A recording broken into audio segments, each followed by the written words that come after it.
Un radar de control de fuego. Una frecuencia rota. Dos F-22 a 50 metros del ala.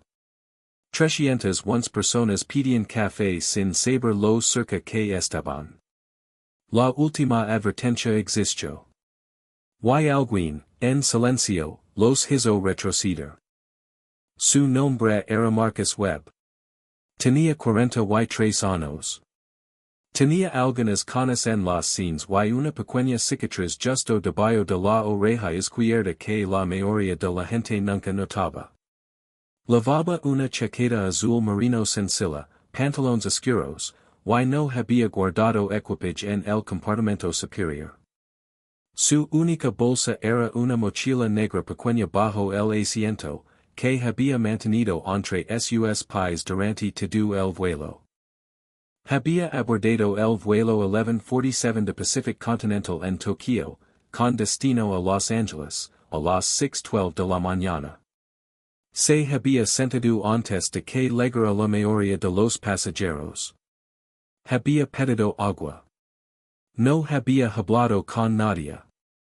Había pasado las primeras 4 horas del vuelo leyendo un libro de bolsillo gastado sobre la historia de las operaciones navales de la Guerra Fría, subrayando ocasionalmente frases con un pequeño lápiz que llevaba detrás de la oreja. Para la mujer del asiento 14B, una directora de marketing de Seattle llamada Claren Gwynn, parecía un profesor jubilado. Para la azafata, Jasmine Okafor, que había servido en la cabina de primera clase en esta ruta durante unos años, parecía alguien que viajaba demasiado y dormía muy poco. Había aceptado su comida sin levantar la vista del libro. Había dicho gracias en voz baja. Había pedido servilletas extra. No era un profesor. Marcus Webb había pasado 20 años en la Fuerza Aérea de los Estados Unidos. Había registrado 4.400 horas de vuelo en aviones F-22 Raptor. Había volado misiones de combate en 3 teatros de operación separados. Había recibido la Cruz de Vuelo Distinguido 2 veces. Había sido el piloto instructor principal del Escuadrón de Causas número 94 en la base de la Fuerza Aérea de Langley desde 2011 hasta 2016. Su indicativo de llamada, dado por su escuadrón después de su primer despliegue de combate, era Ghost, porque nadie lo veía venir y nadie lo veía irse. Se había retirado del servicio activo dieciocho meses atrás. En papel. En realidad, seguía trabajando. Solo trabajaba de manera diferente ahora. Consultaba. Asesoraba. Iba camino a Los Angeles para lo que se suponía era un informe rutinario en una instalación que no tenía nombre en ningún registro público. No había esperado que este vuelo se convirtiera en algo que recordaría por el resto de su vida. Pero a las 4 horas y 47 minutos del vuelo, en algún lugar sobre el norte del Pacífico, aproximadamente 900 millas al noroeste de la costa de California, algo salió mal. Marcus notó el cambio antes que cualquier otra persona en el avión. No fue ruidoso. No fue dramático. Fue algo muy pequeño. El avión cambió su rumbo aproximadamente 2 grados. Lo sintió en el asiento, de la misma manera en que sientes un coche moverse muy levemente en una autopista cuando el conductor corrige el rumbo sin señalizar. Nadie más pareció reaccionar. Claren Gwynn estaba viendo una película en su tableta. 3 filas detrás de él, una familia con 2 niños pequeños discutía sobre quién se sentaba junto a la ventana. La cabina estaba relajada y cálida.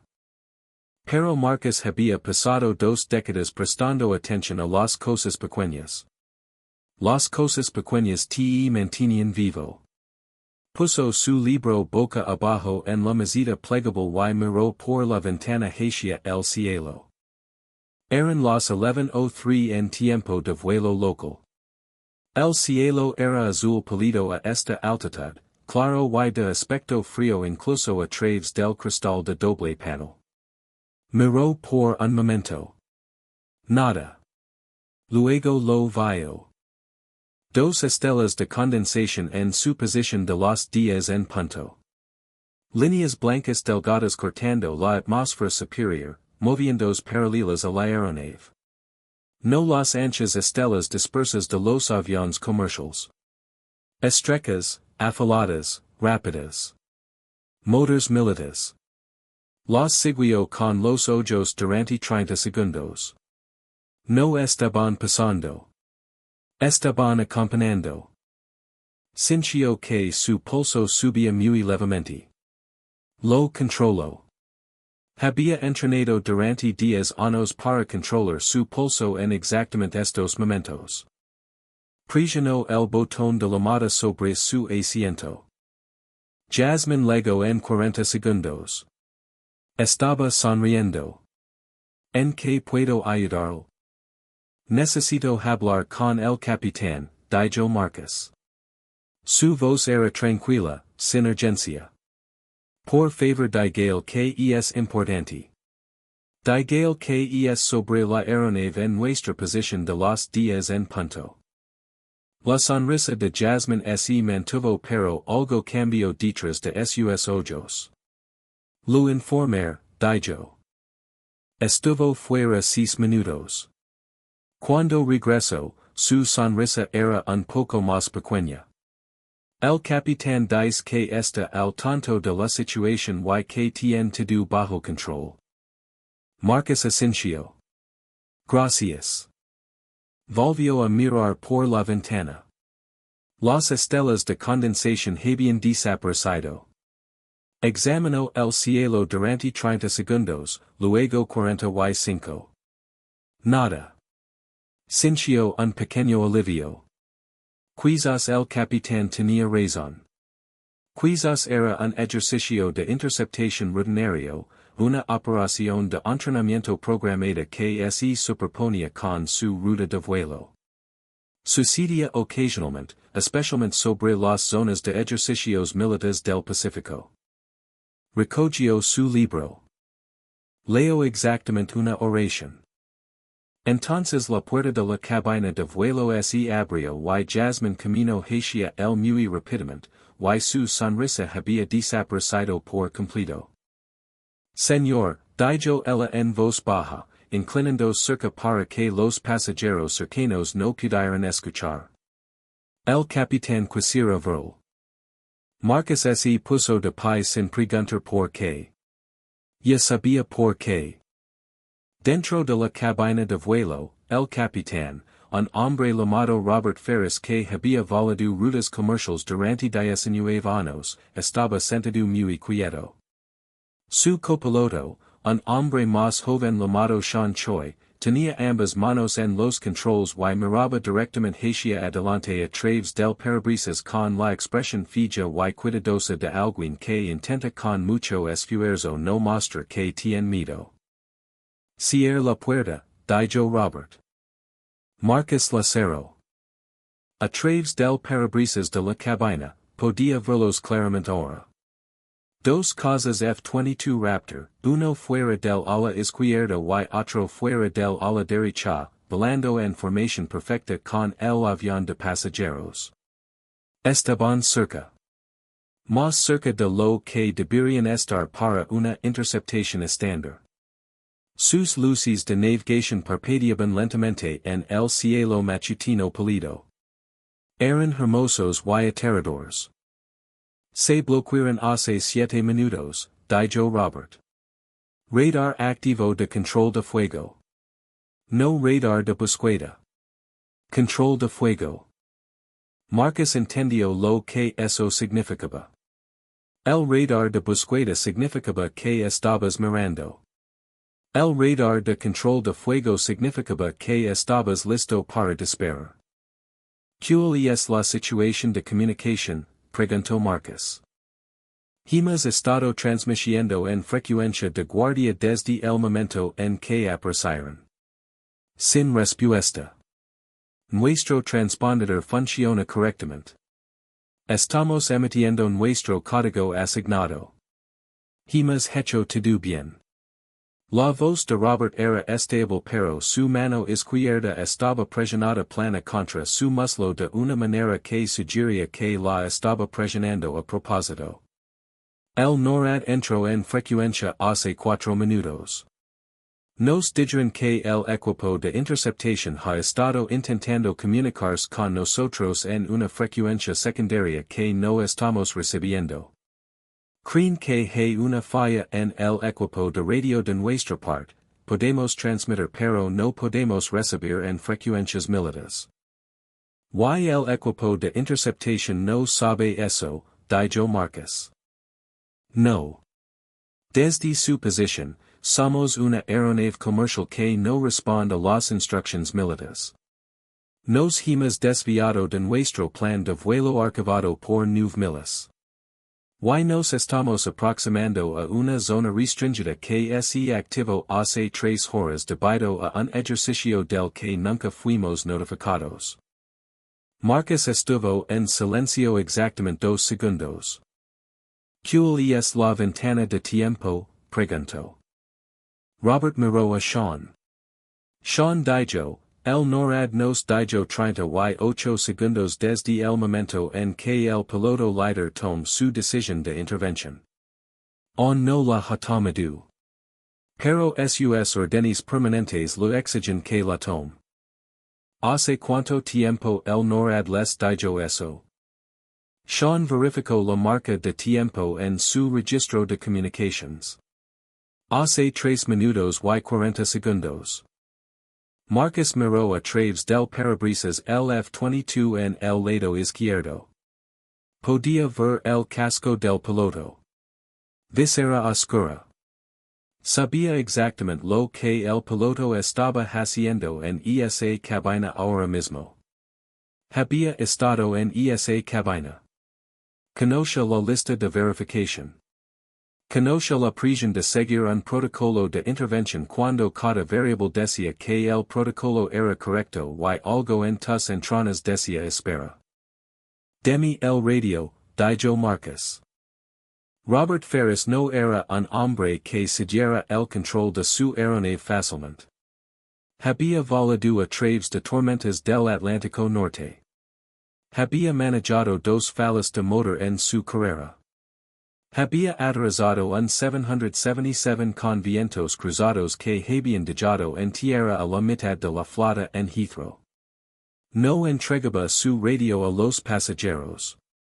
Pero algo en la manera en que este hombre estaba parado en la cabina, su quietud, la ausencia de miedo en su rostro, la manera en que había mirado el F-22 fuera de la ventana no con terror sino con la mirada calmada y evaluadora de un mecánico examinando un motor familiar, hizo que Robert extendiera la mano hacia el auricular. Se lo entregó. Marcus presionó el botón de transmisión. Habló con claridad y a un ritmo medido, ni rápido ni lento. Control, aquí Ghost. Estoy a bordo del Pacific Continental 1147. Soy un pasajero. Tengo credentials. Código de autorización Kilo 7 November.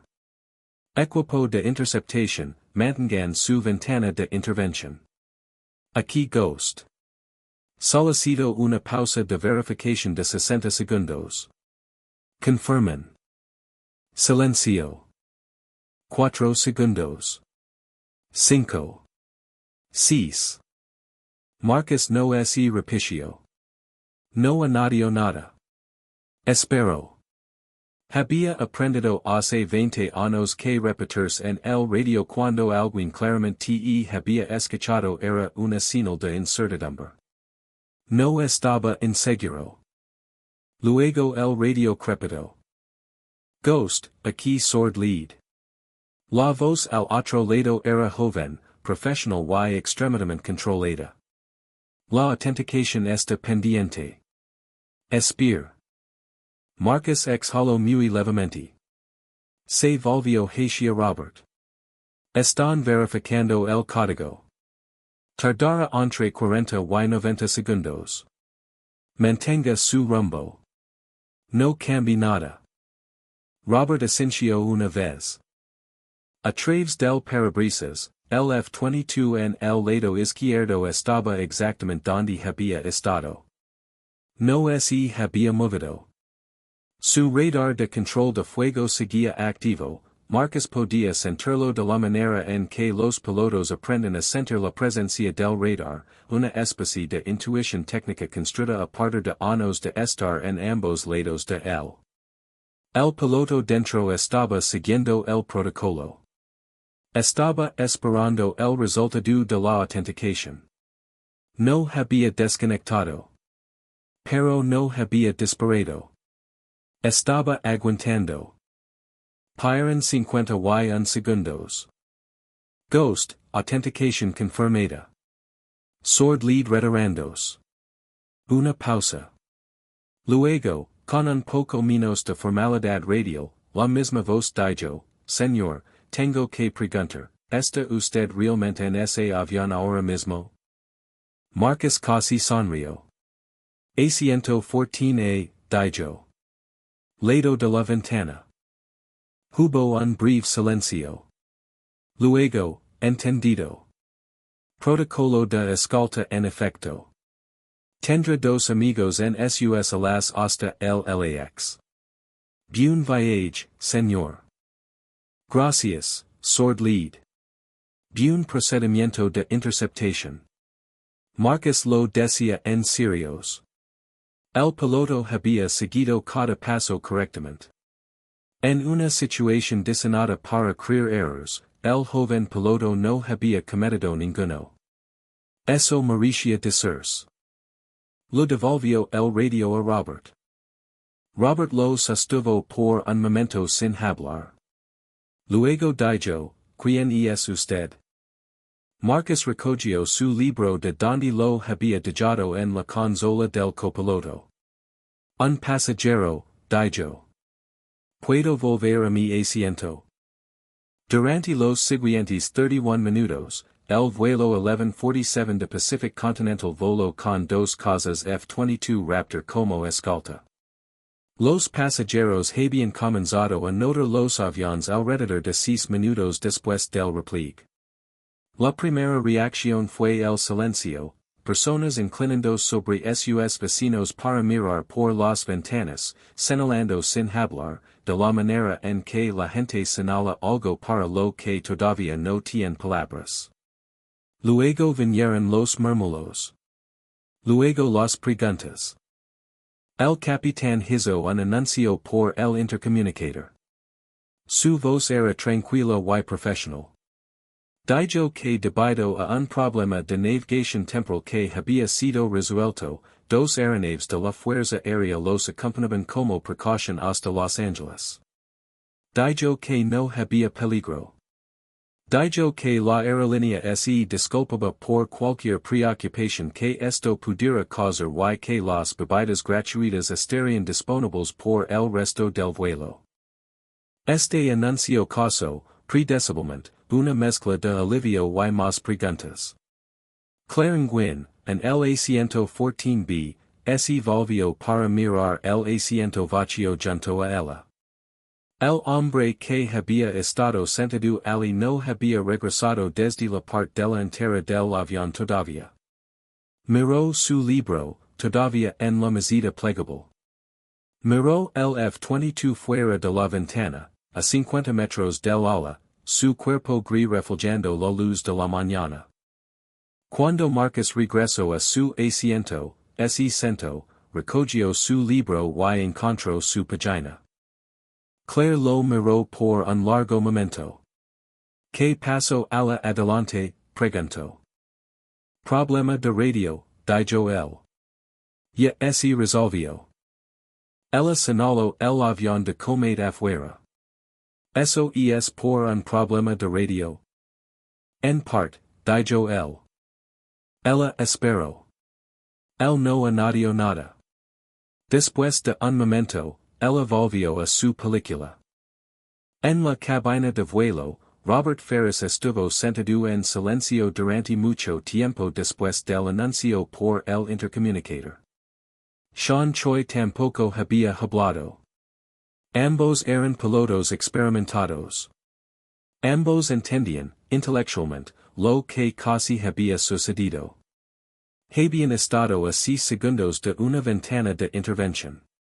A 6 segundos de 311 personas muriendo sobre el Océano Pacífico debido a un receptor de radio donado y una zona restringida de la que nadie les había informado. 6 segundos.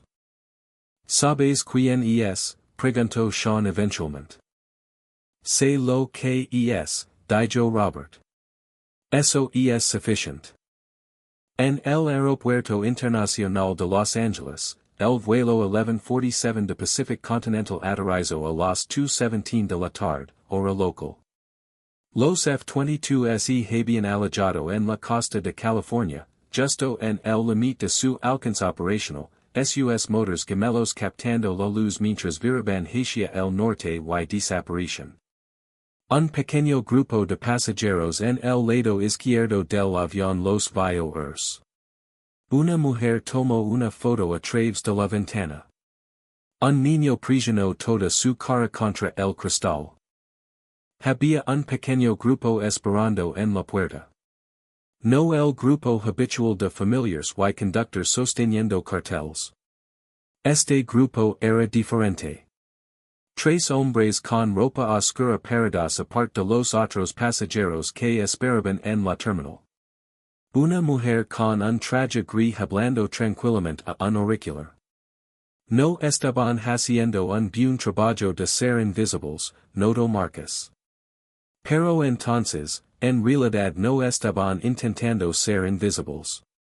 Estaban enviando un mensaje. Sabemos que estás en ese avión y queremos hablar. Marcus fue el último pasajero en bajar de la aeronave. Jasmine, la azafata, estaba parada junto a la puerta cuando pasó. Había estado parada allí durante varios minutos.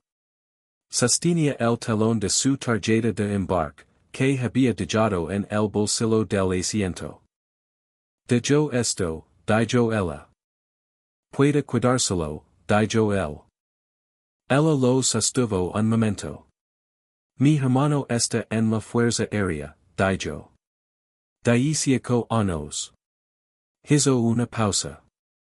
Gracias. Marcus la miró. Agradecele a su hermano, dijo. Él es quien hace que el próximo vuelo sea seguro. Caminó por el pasadizo y entró a la terminal. Los 3 hombres con ropa oscura se movieron hacia él. El camino hacia ellos sin reducir la velocidad. El incidente que involucró al vuelo 1147 de Pacific Continental nunca fue reportado oficialmente como una emergencia. La aerolínea emitió un memorándum interno que lo describía como una anomalía del transpondedor de navegación que había sido resuelta en coordinación con el control de tráfico aéreo. El memorándum era preciso en cada detalle excepto en el más importante. El piloto del F-22 líder, Indicativo Sword Lead, nombre real Teniente Daniel Park, 24 años, 6 meses después del entrenamiento de vuelo avanzado en la base de la Fuerza Aérea Nellis, presentó un informe detallado de acción posterior esa noche. Escribió sobre el momento en que escuchó la voz en el radio. Escribió sobre el código de autenticación. Escribió sobre la pausa de 60 segundos que había concedido porque la voz había sonado como alguien que había estado parado exactamente donde él estaba, en exactamente ese momento, y que entendía cada dimensión de la situación. Escribió, el individuo en el radio no tenía miedo. No estaba intentando negociar. Estaba comunicando. Hay una diferencia. Cuando alguien tiene miedo y intenta salir de una situación hablando, puedes escuchar las costuras. Cuando alguien entiende el protocolo desde adentro y lo está usando correctamente, suena como una puerta que se abre. Eso fue lo que escuché. Solicito, al final de su informe, saber quién era Ghost. Su solicitud fue denegada. El nombre en esa categoría de autorización estaba clasificado. 3 semanas después, Daniel Park recibió una carta sin dirección de remitente. Dentro había una sola hoja de papel con 8 líneas de escritura a mano, sin firma. Decía, mantuviste la ventana. Seguiste el protocolo y también escuchaste. Esa combinación es rara. La mayoría de los pilotos pueden hacer una cosa o la otra. Tú hiciste ambas. No dejes que nadie te enseñe que las reglas y el juicio son enemigos entre sí. Los mejores pilotos entienden que son la misma cosa. Daniel Park enmarcó esa carta. La colgó en la sala de briefing de la base de su escuadrón. Permaneció allí durante años. Los nuevos pilotos la leían. Algunos de ellos preguntaban de dónde venía. Los oficiales superiores siempre dicen lo mismo, de alguien que entendía. Marcus Webb llegó a la instalación en Los Angeles a las 3:45 de esa tarde. Fue informado durante 2 horas. Lo preguntaron sobre el vuelo. Les dijo todo, de la misma manera en que siempre les decía todo, con precisión, sin énfasis, sin dramatizar lo que había sido dramático. Describió el momento en que recogió el radio.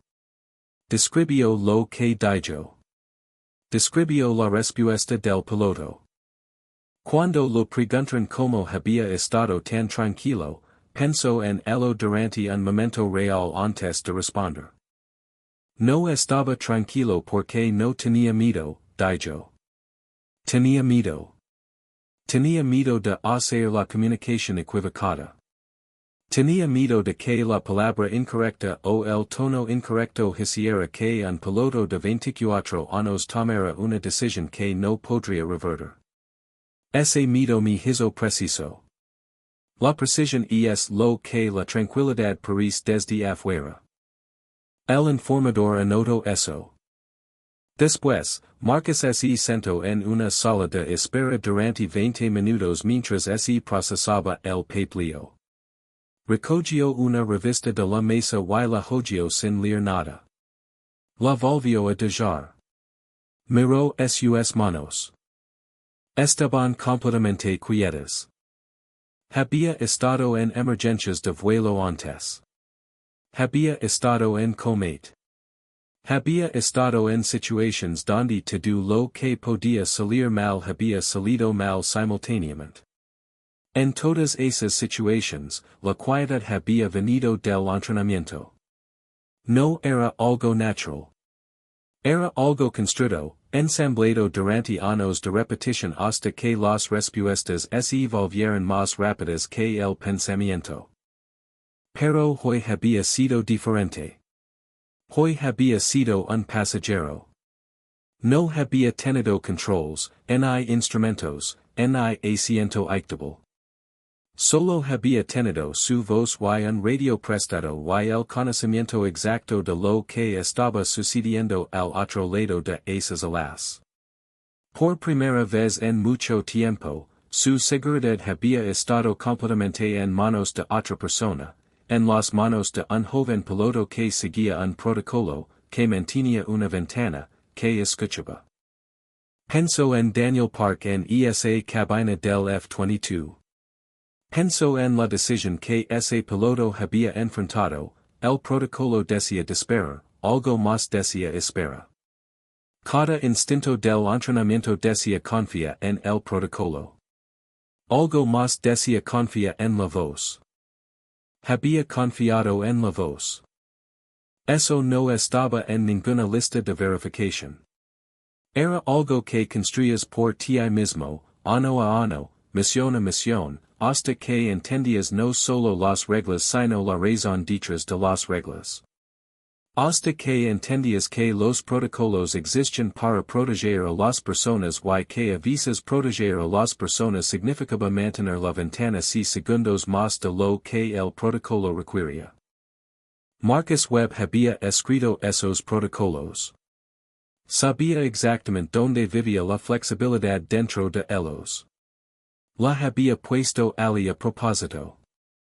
Un año y 4 meses después del vuelo 1147, Marcos fue nombrado asesor principal del Comando de Fuerzas Aéreas del Pacífico, un cargo que no había existido previamente.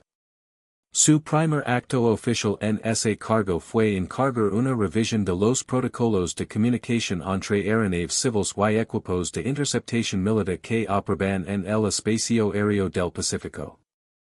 La revisión resultó en un nuevo sistema de redundancia de frecuencias secundarias instalado en todos los transportistas comerciales que volaban rutas del Pacífico. El sistema costó $1 millones. Nadie que no estuviera dentro de ese preciso supo por qué había sido encargado ni qué evento específico lo había causado. Pero el día en que el nuevo sistema entró en funcionamiento, Marcos recibió un correo electrónico de una dirección que no reconoce. Contenía 4 palabras. La puerta está abierta. No supo quién lo envió. Lo pensó por un momento. Luego respondió con 2 palabras. Así debe ser. Cerró el portátil. Miró por la ventana de su oficina hacia la tarde californiana. En algún lugar a la afuera, $1 millones en nuevo equipo de radio se aseguraban de que la próxima vez que un avión de pasajeros se desviara 2 grados de queso cerca de una zona restringida, alguien pudiera escuchar la respuesta. Recogió su café. Volvió al trabajo. Claringwin no supo lo que había presenciado hasta 3 días después del vuelo. Había aterrizado en Los Angeles, recogido su equipage, tomado un taxi a su hotel en Santa Mónica, registrado, pedido servicio a la habitación y así había dormido. Tenía una conferencia por la mañana. Tenía una presentación que entregar. Los aviones de combate y el hombre tranquilo del A-114 ASE habían retirado al fondo de su mente de la manera en que todas las experiencias de viaje inusuales eventualmente lo hacen, archivadas bajo la vaga categoría de cosas extrañas que suceden en vuelos largos y nunca se explican. Lo pensó al segundo día. Había estado sentada en una sesión de conferencia sobre métricas de marketing digital cuando su mente se fue de vuelta al Océano Pacífico, al F-22 fuera de la ventana, a la manera en que el hombre del 14 ASE había levantado tan fácilmente y había caminado hacia la parte delantera del avión como si hubiera estado esperando que alguien lo pidiera que hiciera exactamente eso. Pensó, él no tenía miedo. Ella había tenido miedo. No lo había mostrado, era buena en no mostrar cosas, pero había tenido miedo. Su estómago se había enfriado cuando vio el segundo avión de combate aparecer fuera del ala derecha. Había tenido miedo de la manera particular en que tienes miedo cuando no entiendes lo que está pasando y todos a tu alrededor parecen igualmente confundidos. Ese tipo de miedo es el peor porque no hay nada que puedas hacer con él. No puedes tomar una decisión. Solo puedes esperar. Él no había esperado. Pensó en eso durante mucho tiempo. Pensó en la diferencia entre el tipo de persona que espera y el tipo de persona que no espera. Había pasado su vida profesional pensando que la capacidad de mantenerse tranquila en una reunión difícil, de responder a un mal informe trimestral sin pánico, de mantener la voz estable cuando los números de tu campana estaban cayendo, había pensado que así era como se veía la compostura.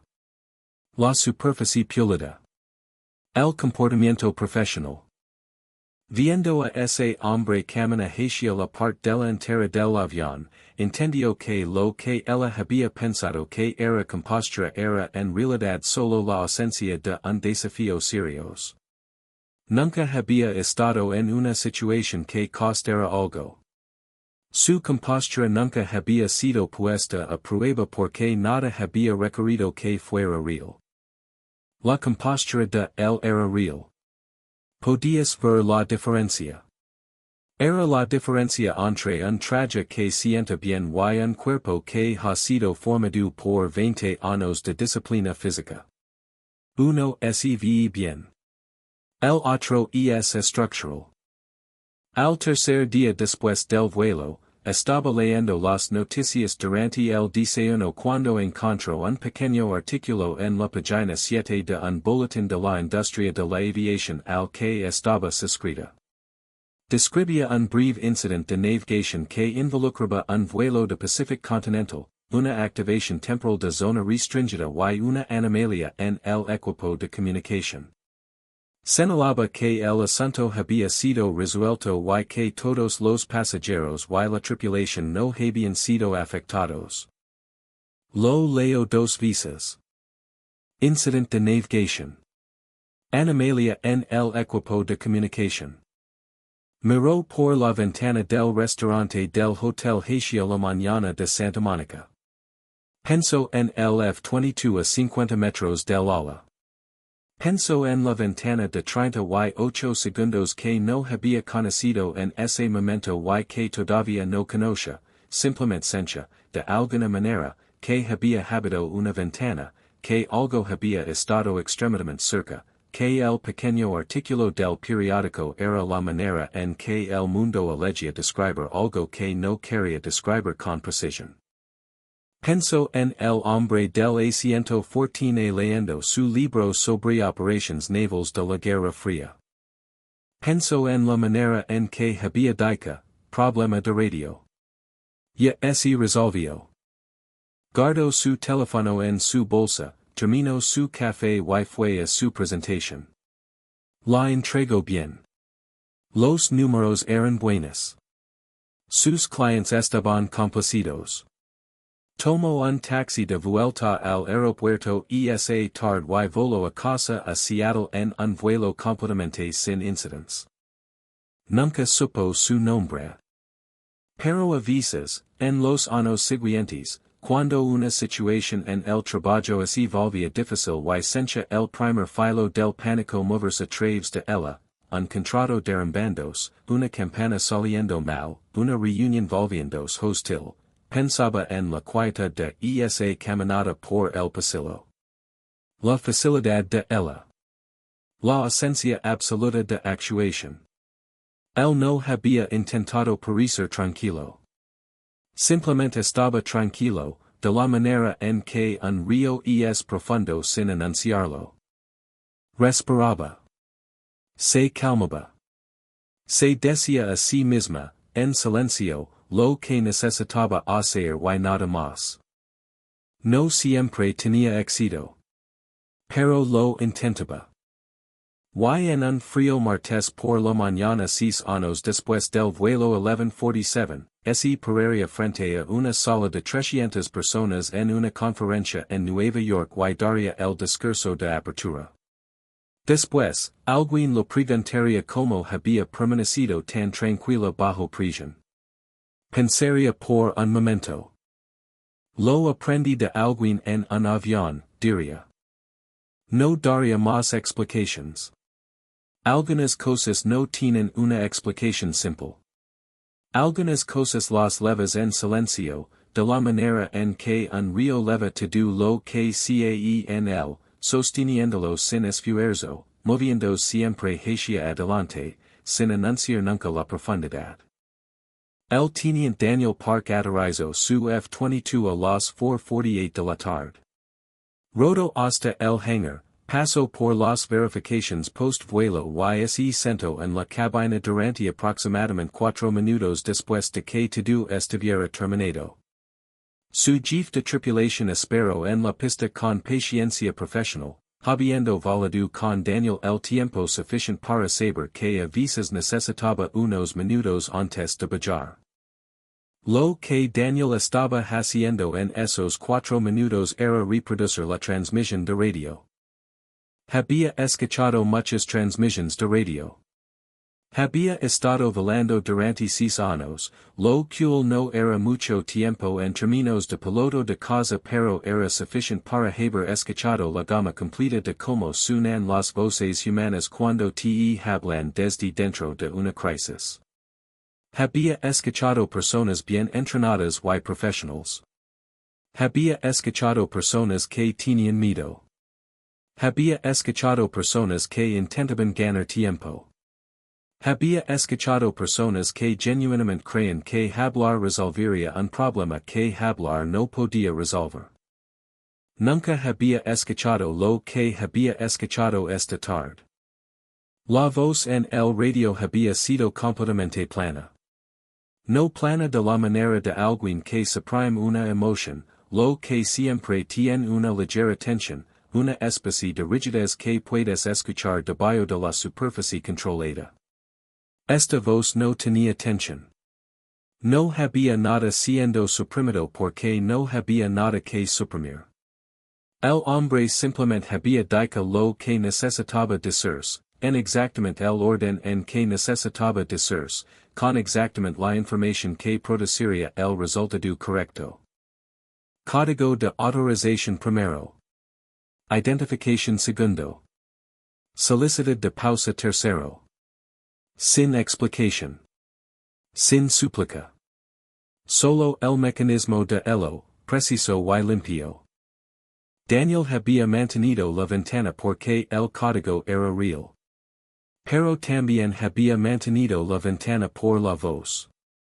No habría escrito eso en su informe oficial, no escribes cosas como, tomé una decisión táctica basada en cómo sonaba alguien, en los informes oficiales de la Fuerza Aérea, pero era verdad. El código le dijo que las credentials eran reales. La voz le dijo que la persona asociada a esas credentials era exactamente lo que las credentials dicen que era. No podías falsificar esa voz. Daniel había pasado años aprendiendo a volar uno de los aviones más avanzados jamás construidos, y lo que había aprendido en ese preciso, la cosa que ningún simulator podía enseñar, era que la experiencia genuina tiene una textura específica. No era exactamente confianza. Las personas confiadas podían estar equivocadas. Era algo más específico, la calidad de alguien que ya había estado en la peor versión de esta situación y había salido del otro lado, y que ahora estaba parado dentro del momento presente con toda esa historia disponible para él. El hombre en el radio había sonado como si la peor versión de esta situación estuviera detrás de él. Daniel bajó de la cabina. Su jefe de tripulación le entregó su lista de verificación post-vuelo. La trabajó eficientemente. Fue al informe. Cenó. Presentó su report. Fue a sus dependencias. Se recostó en su litera y miró al techo por un rato, pensando en la carta que planeaba escribir. No sabía si llegaría a alguien. No sabía si los canales de autorización funcionaban en ambas direcciones. Pero lo habían enseñado, desde su primer día de entrenamiento de vuelo, que después de cada misión significativa escribías lo que habías aprendido. No dejaba que las lecciones desaparecieran en la fatiga y la rutina. Las capturabas. Recogió un bolígrafo. Pensó por un momento sobre dónde empezar. Escribió, hoy aprendí la diferencia entre seguir un protocolo y entenderlo. Se detuvo. Miró la oración. Pensó que era verdad pero incompleta. La tachó y escribió algo más. Escribió, hoy alguien me abrió una puerta que no sabía que existía. La miró por un momento. Luego siguió escribiendo. Escribió durante 40 minutos. Cuando terminó, selló la carta, la dirigió a través del único canal al que tenía acceso y la envió sin saber si llegaría. Luego. Y la respuesta, cuando llegó 3 semanas después, ocho líneas de escritura a mano en una hoja de papel sencilla sin firma, se convirtió en lo que volvía a consultar en los años siguientes cuando tenía que tomar decisiones que el protocolo no cubría completamente. Cuando tenía que elegir entre lo que dicen las reglas y lo que requería el momento. Siempre elegía ambos. Esa era la lección. Eso era lo que dicen esas ocho líneas, con palabras diferentes. Las reglas y el juicio no son enemigos. Son la misma cosa, vista desde diferentes altitudes. Robert Ferris voló durante 4 años más después del vuelo 1147. Luego se retiró en una ceremonia tranquila en la sede de Pacific Continental en Chicago, con un pequeño grupo de colegas, una tarta de chocolate y un reloj de la aerolínea grabado con sus años de servicio. Su esposa estuvo allí. Sus dos hijos adultos estuvieron allí. Sean Choi, su copiloto del vuelo 1147, condujo 6 horas desde Denver para estar presente. No habló sobre el vuelo 1147 en su discurso de jubilación. No habló sobre los F-22. No habló sobre los 38 segundos ni sobre el hombre del asiento 14A. Habló sobre el primer vuelo que había tomado de niño, a los 9 años, sentado junto a la ventana de un 727 de Eastern Airlines, mirando como Chicago desaparecía debajo de las nubes, sintiendo por primera vez esa sensación de que el mundo era más grande de lo que jamás había imaginado. Pero después, cuando la tarde había sido cortada y la mayoría de la gente estaba en pequeños grupos conversando, Sean se acercó y se quedó junto a él por un momento sin decir nada. ¿Todavía piensas en ello? Preguntó Sean. Robert no tuvo que preguntar a qué se refería. Sí, dijo. No todos los días. Pero sí. Yo también, dijo Sean. Estuvieron en silencio por un momento. A través de las ventanas de la sala de conferencias, podían ver el aeropuerto O'Hare, los aviones moviéndose lentamente hacia las puertas de embarque, las luces parpadeando en el cielo gris de noviembre. Lo que más me queda, dijo Robert, no es el miedo. El miedo se fue relativamente rápido. Lo que se quedó fue la sensación de dar el radio a ese hombre. Hizo una pausa. Levo 19 años siendo el capitán. Nunca le había dado el control de mi aeronave a nadie que no estuviera cualificado para tenerlo. Pero en ese momento, sin saber exactamente quién era ese hombre, sin tener tiempo para verificar nada, simplemente lo hice. ¿Por qué? Preguntó Sean. Robert pensó en ello. Era una pregunta que se había hecho a sí mismo muchas veces a lo largo de los años. En las noches en que no podía dormir. En los vuelos largos tranquilos sobre el Pacífico cuando la cabina estaba silenciosa y había tiempo para pensar. ¿Por qué tenía razón y yo no? Dijo finalmente. No lo sabía todavía cuando lo di el radio. Pero lo sentí. Había algo en la manera en que estaba parado allí que era diferente. No estaba nervioso. No estaba intentando convencerme de nada. Solo estaba esperando a que yo hiciera lo correcto. Hizo una pausa. La mayoría de la gente que quiere que hagas algo te lo pide. Él simplemente esperaba como si el resultado ya estuviera decidido. Sean asintió lentamente. Lo busque, dijo Sean. Después. Intent encontrar quién era. Nunca pude. Yo tampoco, dijo Robert. Creo que así es como funciona. Personas como él no quieren ser encontradas. Recogió su copa. Pero si alguna vez lo encuentras, Dil que el viejo capitán todavía piensa en él. Sean sonrió. Se lo dire. Robert Ferris se retiró esa noche a su hotel, se sentó junto a la ventana y miró el tráfico de los aviones durante una hora. No pensó en nada en particular. Solo miró. Las luces de navegación moviéndose lentamente a través del cielo oscuro, cada una de ellas un avión lleno de personas que no sabían cuántas cosas tenían que salir bien para que llegaran sanos y salvos. La mayoría del tiempo, todo salía bien. Y en las raras veces en que algo salía mal, a veces había alguien en el asiento fortune leyendo un libro sobre operations navals, esperando tranquilamente el momento en que se necesitara lo que sabía. Robert Ferris cerró las cortinas. Se fue a la cama. Durmió profundamente por primera vez en semanas. 15 meses después del vuelo 1147, Marcus Webb estaba sentado en una pequeña sala de conferencias en Brasiles con tres generales de la OTAN y una traductora que no tenía nada que traducir porque todos en la sala hablaban inglés perfectamente. Estaban discutiendo el nuevo sistema de comunicaciones que había sido instalado en los transportistas comerciales del Pacífico.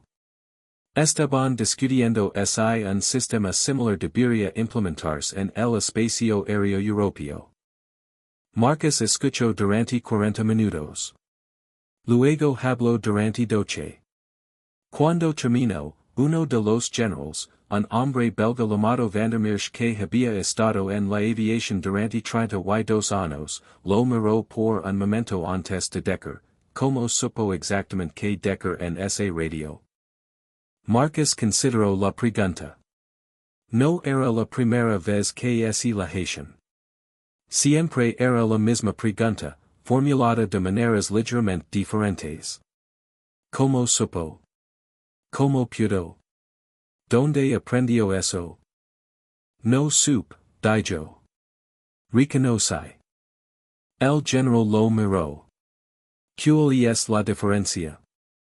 Saber implica que tenías la información de antemano, dijo Marcus. Reconocer significa que la situación frente a ti es una que ya has visto antes, en entrenamiento, en ejercicios, en vuelo real. No tuve que pensar en que Decker porque no era una situación nueva. Era una situación familiar en un contexto inusual. El entrenamiento no es para la situación esperada.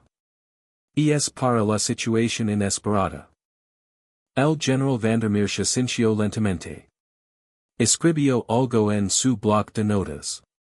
Si hubiera sido una situación que nunca había visto antes. Marcus pensó en ello honestamente. Entonces habría tenido que improvisar. Y la improvisación habría sido menos buena que el reconocimiento. Por eso el entrenamiento importa. Cuantas más situaciones hayas procesado antes del momento real, más probable es que el momento real se parezca a algo que ya conoces. La reunión terminó una hora después. Marcus caminó solo de regreso a su hotel a través del centro de Brasiles, pasando por la Grand Place con sus edificios dorados brillando bajo la lluvia ligera de octubre. Los turistas tomaban fotografías. Los lugareños caminaban rápidamente con paraguas. Una pareja de ancianos estaba sentada en un café mirando la plaza sin prisa, de la manera tranquila de personas que llevan suficientes años en un lugar como para no necesitar apresurarse. Marcus se detuvo durante un momento y miró la plaza. Pensó en el vuelo. Pensó en los 311 pasajeros que ahora estaban en sus casas, en sus trabajos, viviendo sus vidas sin saber su cerca habían estado de no tenerlas. Pensó en Clarenguin mirando el F-22 por la ventana. Pensó en Robert Ferris con la mano presionada contra su muslo. Pensó en Daniel Park en esa cabina, eligiendo escuchar. Pensó en la azafata Jasmine, de pie en la puerta con el talón de su tarjeta de embarque. Mi hermano está en la fuerza aérea. Dieciaco años. Gracias. Agradece a su hermano. Él es quien hace que el próximo vuelo sea seguro. Eso era cierto. Siempre había sido cierto. La seguridad no era el resultado de una sola persona en un momento crítico.